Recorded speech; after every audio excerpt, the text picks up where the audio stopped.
My 5-day shift was almost over when we received a distress call. It was about 10 p.m. or 2200 for all you military type, and we were ready to call it a night and start headed back to the Keys. You see, I'm a Coast Guard Lieutenant Junior grade working on a Sentinel-class cutter out of the Florida Keys. The boat's name is the Raymond Devons. And the day had been eventful, since we had 2 search and rescues, as well as a few merchant and commercial fishing boat inspections. And I was exhausted out of my mind, and I missed my dogs that were no doubt lounging around the house with my jerk brother, who had just flown in from Colorado to get away from his wife, my sister. Just a bunch of lazy sods, really. Anyway, after being out at sea for 5 days, I was looking forward to my next break once we pulled in and docked into Key West. Now, for those of you who don't know, we operate out of 3 islands in the Keys, but Key West was our port of call. The one on Marathon just looks after sea turtles. No offense, gents, just poking a little fun there. I was going to be able to spend a couple of weeks at home before I'd have to go back to work. I was taking leave for a short while to enjoy a bit of the summer. Now, my thoughts are always a bit of a mess when I think about the events that transpired that night. So, please excuse me if I go back and forth between things sometimes. We received the distress call about 10 at night. Our crew identified the caller as a yacht named the Water Lily, belonging to a man who was well known in the area. He owned several clubs and restaurants near Key Largo, and often took his family out to sea for nights on end. I remember actually interacting with the guy a few times. Once because his yacht needed to be refueled, he was stranded with his family. Another because he had been caught throwing black garbage bags filled to the brim with garbage. A lot of them. He was caught by a small fishing boat, and it earned him a hefty fine. Apparently, it was garbage from one of his clubs. You see, garbage disposal can be expensive down in the Keys for business owners, so it wasn't the first time we had come across it. I was expecting him to have forgotten to refuel his yacht again. But the distress call was not as casual. The mayday was panicked, it was rushed, and I could sense the terror in the man's voice as he called for help and gave us his coordinates. The call ended abruptly, too, and the words, "They're killing them," kept resonating in my head. Killing? In the middle of the ocean, on a yacht of that size and price tag. You see, smugglers and drug cartel usually did not venture that far out to sea at his designated coordinates, and so it truly made me feel uncomfortable. Who was attacking them? Now, our Sentinel-class cutter carries a hefty 25mm Bushmaster autocannon and 4 huge manned 50 caliber machine guns. And we do practice and use that weaponry for the cartels that are stupid enough to try to run drugs into Florida. You see, picking up garbage is one thing, but killing on a yacht, well, that's a completely different monster. It just still didn't make sense. I mean, maybe it was a prank call, maybe there was a porno shoot gone wrong, I don't know. I didn't ask questions. We see some strange things out on the water, but who knows? The guy was rich as anything. He was a bit eccentric, so maybe it was one of the crew that called it in. Maybe this guy snorted a bit too much cocaine and decided murder was going to be his next new profession. Or maybe he was drunk and just wanted to see how fast the Coast Guard can respond in case of an emergency. And we are just that. Fast. Even with our ship ripping through the ocean, it still took us about 40 minutes to reach the yacht. And there it was, standing in all of its glory. Now, usually I would find it lit up from top to bottom, standing out like a ball of light in the dark of the night. You see, when people own yachts, they usually have a flair for lighting. So the fact that the yacht was entirely plunged in darkness didn't sit well with me. There would also be music and laughter and the sound of glasses clinking together, and sometimes the smell of chlorine coming up from the spa. As we did get closer, I still could smell the chlorine though. But there wasn't any music or laughter, only the sound of silence and the waves breaking against the bottom of the ships. "That is creepy, Brian," a landing crewmate told me. I didn't reply, but it sure as hell was. While our crew tied our RIB to the yacht and we prepared to board, I tried to look through some of the round windows of the vessel. There wasn't a single light on. It was as if the owners abandoned the yacht in the middle of the ocean. A ghost yacht, if you will. And even with 7 years of experience, there was nothing sending shivers down my spine like the sight of an unmanned ship. You see, it didn't happen a lot, and I had maybe 2 other instances in my whole career where I found empty ships, and they were all very eerie. The first time we came across one, the crew had been washed out of the ship after a rather violent storm. We found the empty ship, a bit of blood here and there, but no one on board. And we guessed a wave took them off the ship while they were working on deck to try to stabilize it, and that they drowned at sea.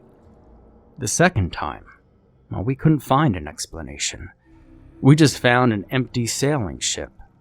There was still food on the table inside when we opened it, and though it was all rotten, there wasn't a single trace of the owner and whoever was about to have a meal with them.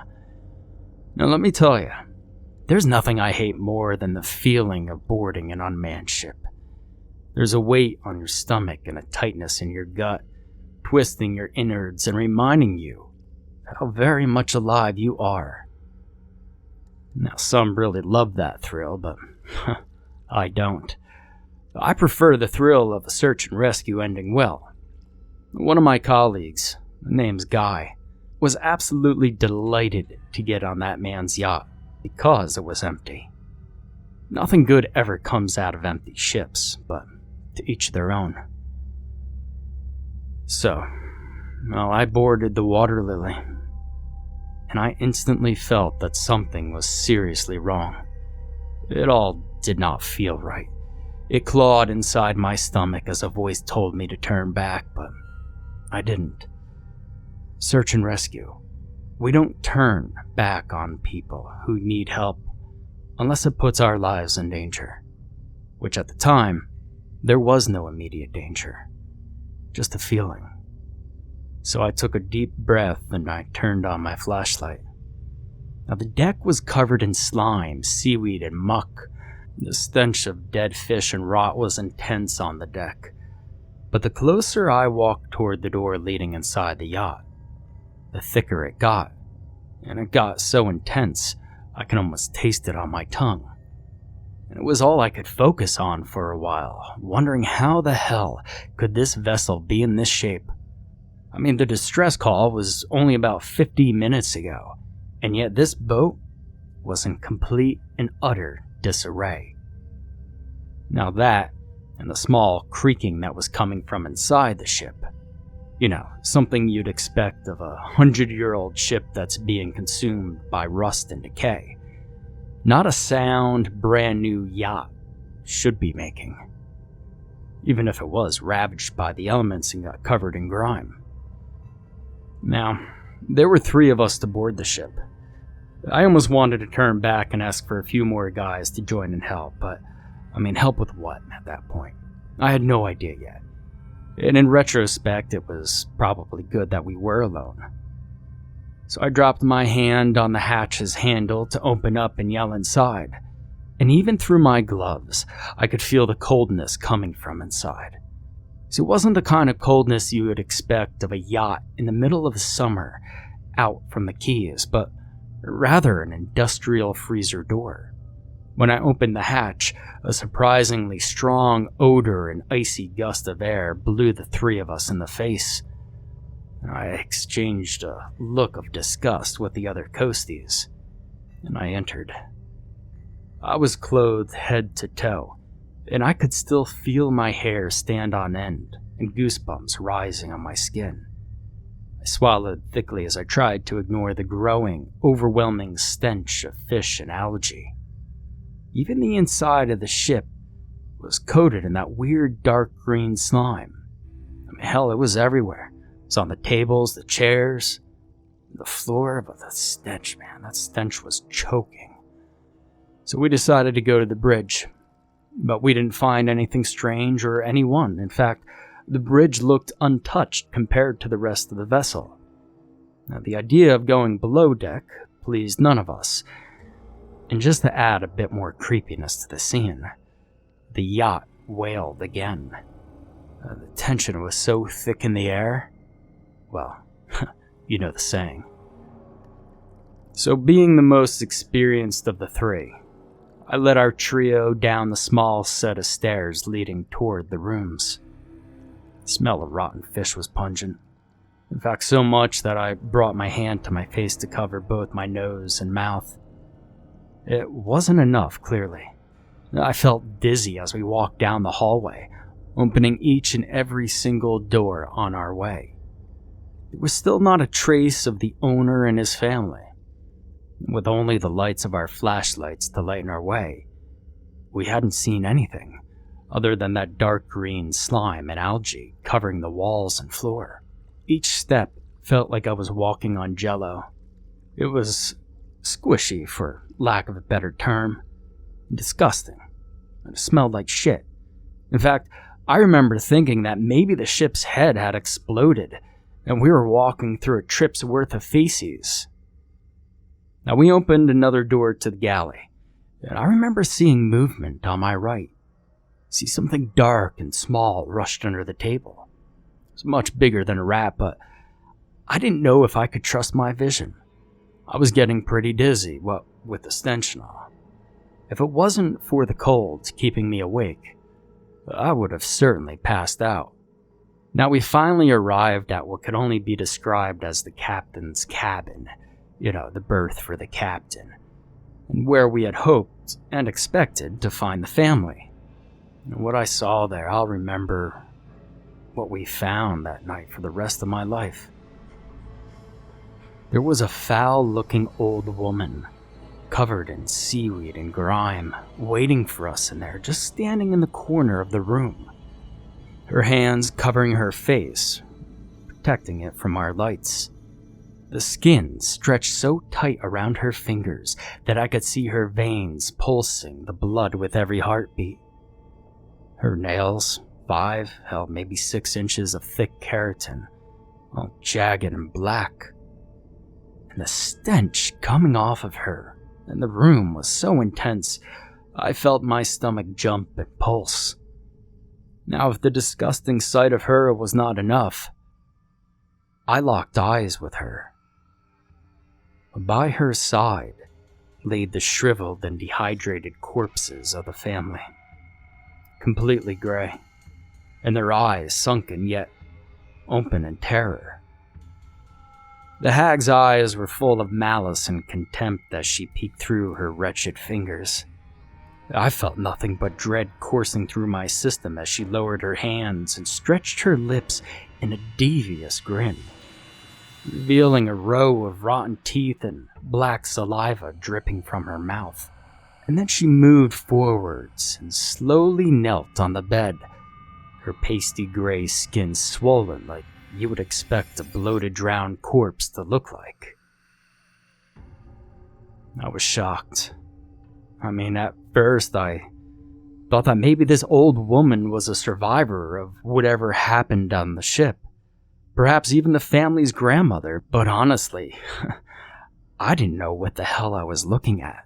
However, there was that voice in the back of my mind telling me to turn away. And this time, it was screaming at me to run. But I stayed. And as I was about to ask if she was okay, I saw her lift her arms, and within seconds, she bolted towards us and cut one of my fellow guardsmen with those wicked nails. I looked at him, and I could see the veins on his neck were severed, and he was gushing blood.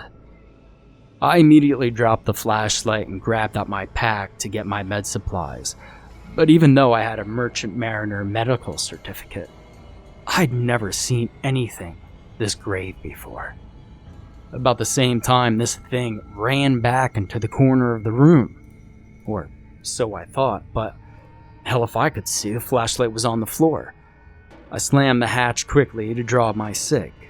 Well, we actually call it a DAC, it's our service pistol. And to grab my flashlight to reassess my fellow guardsman's condition. Now, it's important to note that there were 3 of us, and that the other guardsman was down the corridor a bit at this time. It was just confused as hell as to what was going on, until I yelled at him to get over here. And I looked at the fallen guardsman and I just mouthed, "I'm sorry." All I could do was to try to get help, so I radioed the cutter. However, we boarded this vessel with our only short-range prosecutor, which is a small, rigid-hull inflatable craft. We call it a RIB for short. And it would take a few minutes for them to close in on the yacht with the cutter. Now at that point, the other guardsman rushed over, and I could see the life draining out of my colleague's face as we tried to drag him in out of the corridor and up the stairs to the deck. Halfway through the corridor, though, something tripped me and latched on to my leg. Then I felt something slash at my ankle, and I prayed to hell and heaven that it wasn't the nails of the hag. I thought I had locked her in the captain's quarters, but it all happened so quickly. And in the darkness, it was hard to tell. But there was a body-sized lump down near my feet, where there wasn't one before. And so I kicked, and I kicked hard, kicked again for good measure. I felt my ankle burning, similar to getting yourself stung by a jellyfish. A searing hot pain resonated throughout my entire leg. I heard a loud moan when it finally let go, and when I turned my head, it, or whatever the hell it was right in front of me. I couldn't make out the shape in the darkness, but I could smell its rotten breath on my face. So I grabbed for my service pistol and shot. Felt something disgustingly wet and cold splash on my face. But I fear that perhaps it was a survivor crawling to get help. But later thought that the stench was a dead giveaway. Between living and death, the choice was easy. I pulled the trigger to keep my crew and myself safe. The other guardsman slung our downed man over his shoulder and we hobbled down the corridor. I tried to help myself with the walls since my ankle could barely move, but the walls were still covered in slime, making me slip and nearly lose my footing. And then I heard the ship creak again, and the sound of something crawling behind us, coming closer. And that's when I heard that thing's laughter. And it sounded like someone was cackling while drowning. It was almost like a wispy laugh of someone dying in bed of emphysema. But I saw a crack of light, and I knew I was getting close to the staircase leading to the deck. The light was weak, but I knew that the cutter had its lights on, and they were probably close and perhaps even starting to board at that point. But I couldn't have been more wrong. See, the corridor was much longer than what I had remembered. I was fooling myself, believing that we were saved at that point. The light suddenly dimmed and dimmed, and it turned towards us, and I saw a row of long, rotten, knife-like fangs as this creature grotesquely outstretched her neck. Its body shifted, cracked, and popped, and sure enough, it was that damn sea witch bitch. I didn't bother waiting another second. I shot 2 more rounds of my pistol right in that thing's mouth. Hits confirmed as I flashed my light on its corpse on the ground. At this point, my entire body was covered in the slime and that creature's weird blood. My heart was about to burst out of my chest as I caught another movement under the table in the galley on my left. But when I pointed the flashlight and my gun at it, just so happened to be the yacht owner's little girl, covered in grime and barely breathing.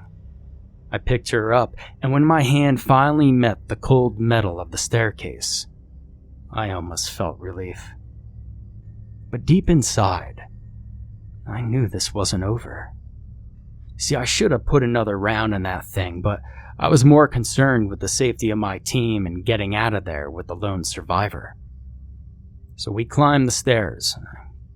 I carried the girl, and my fellow guardsmen and I then hauled our fallen friend up. I slipped on the deck with my bloodied ankle and fell face first. But at that point, we had 8 other crewmen flooding onto the ship, and another cutter and a helicopter from the naval base were en route. I chipped a tooth and split my lip, but I got back on my feet as quickly as I could, even with a 4-inch gouge on my ankle. Hell, my boot completely torn like it were nothing. My team, the girl and I, were brought over to our cutter, and we were treated. However, Guy, the man that I had mentioned earlier, he didn't make it. They said that he probably was dead within the first couple of minutes. You see, that wound on his throat, well, that was probably the most awful thing I'd ever seen. And boy, did I see it in the full light of the cutter's lights. I'll never forget that. So, the yacht owner's daughter lived. She spent about 3 months in a hospital. She had cuts all over her body, as well as some nasty blood infections. I visited her just about every day until she recovered. She went to go live with an aunt, and we still keep in touch. But you're probably wondering more about the ship. See, our cutter stayed there with another cutter, the Isaac Mayo, for 2 days trying to find out what had happened. Myself, the girl, and Guy were flooded out shortly after we were rescued by a naval chopper to Boca Chica. But the ship, well, the short of it is that they never did find that old sea hag. But they did find the dead family, and a hole in the hull, right above the waterline with deep scratches and blood all around it. My guess is that old bag went back to the sea. The ship was sunk at the spot, and a buoy was placed and a plaque was put underwater as a gravesite. No one wanted to drag it back and perform a more thorough investigation into it when the FBI told us it was best to sink it and never discuss it. And you know, no one ever did. In fact, the whole operation was tightly sealed up. You see, the naval base continued its training activities, and the Coast Guard still patrolled, and, well, Marathon still went and saved sea turtles. But, you know, not a word was spoken about it again. I returned home, taking my leave to be with my 2 pups, Starla and Mazzy, and my dickhead brother. Search and rescue. You know, it's a commitment. I couldn't save all of them, but I could save many others in their stead. Hopefully the 2 rounds I put into that creature that night taught it to never fuck with humans again.